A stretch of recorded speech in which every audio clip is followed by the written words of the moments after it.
نقولها بملء فينا إن الردود من محاسن منهجنا. Jadi jangan sampai disalahpahami. Ya, sebagian orang mengira yang namanya dakwah itu lembut saja, tidak ada tegas-tegasnya. Yang namanya bermuamalah itu ya satu sikap saja. Nah, betul memang asalnya di dalam muamalah kita, dakwah kita asalnya ya itu lemah lembut. Nah, kelembutan yang kita tampakkan, tetapi dalam kondisi tertentu, dalam perkara-perkara tertentu itu kadang dibutuhkan ketegasan. Itu tidak bisa dipungkiri. Makanya para ulama dalam rangka menjaga syariat ini, ada orang-orang yang menyimpang, yang mereka keras kepala di situ, yang mereka tidak mau sekedar dilembuti, tetapi butuh ditegasi. Ada yang seperti itu para hadirin yang dirahmati dan dimuliakan oleh Allah. Nah, yang seperti itu tidaklah menafikan akhlak. Yang seperti itu tidaklah menafikan apa? Menafikan akhlak. Justru itulah akhlak. Ya, sikap tawassut, sikap pertengahan. Nah, dan itulah orang yang paling berakhlak dan mengerti akhlak itu bagaimana.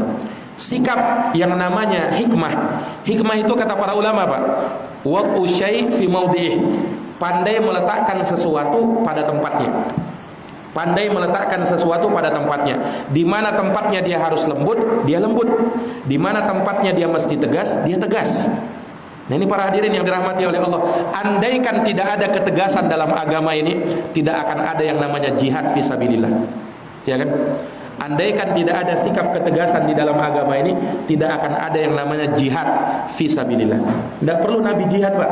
Lembut-lembut aja terus. Nah, tapi ternyata di sana ada syariat apa? Berjihad di jalan Allah Subhanahu wa taala. Iya, ini menunjukkan bahwasanya agama ini menempatkan sesuatu pada tempatnya. Sementara kezaliman itu tidak menempatkan sesuatu pada tempatnya.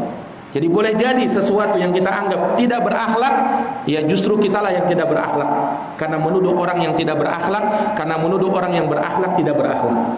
Padahal dia sendiri yang tidak berakhlak. Nah, ini para hadirin yang dirahmati oleh Allah. Makanya akhlak itu pahami, pelajari dia dengan sebenar-benarnya. Jangan hanya tahu akhlak itu muamalah kita sesama orang kepada sesama muslimin, lembut kepada sesama orang, begini dan begitu. Bukan hanya itu. Banyak pelajaran akhlak itu. Itu harus kita pahami, harus kita pelajari. Kalau kita hanya sekedar memahami akhlak terbatas pada ini dan itu kita belum sempurna ilmu kita dalam hal tersebut. Nah, ini dari perkara yang harus kita pahami. Nah, makanya sikap ketegasan Ahlus Sunnah terkadang dakwah salafiyah bersikap tegas, jangan dipahami bahwa Ahlus Sunnah itu kurang akhlaknya. Betul memang mungkin ada pada sebagian orang yang menisbatkan diri kepada sunnah dan dakwah salaf ini, ada sedikit dari mereka yang kurang memahami atau sikapnya kurang tepat dalam hal tersebut, atau kita katakan masih kurang ilmunya dalam hal itu. Nah, maka yang seperti itu ada pada seseorang, ada pada beberapa orang, tetapi tidaklah menjadi hakim bagi kita untuk memutuskan semua orang yang ada di situ seperti itu keadaannya. Wallahi tidak seperti itu. Nah, ini para hadirin yang dirahmati dan dimuliakan oleh Allah Subhanahu wa taala. Nah, di situ kita mendapatkan faedah. Ketika Nabi SAW orang yang paling lembut, ya kan? Tetapi kadang bisa bersikap tegas kepada orang Khawarij. Nabi katakan kilabun nar, mereka itu anjing-anjingnya api neraka. Ini kita bisa mendapatkan faedah bahwasanya kelompok ini betul-betul kelompok yang harus kita jauhi. Nah, kelompok yang kita harus apa? Jauhi. Dan terkadang kita bersikap tegas kepada mereka. Iya, terkadang kita bersikap tegas kepada mereka. Kenapa? Terkadang kelembutan itu tidak bermanfaat bagi mereka. Nah, ini para hadirin yang dirahmati dan dimuliakan oleh Allah.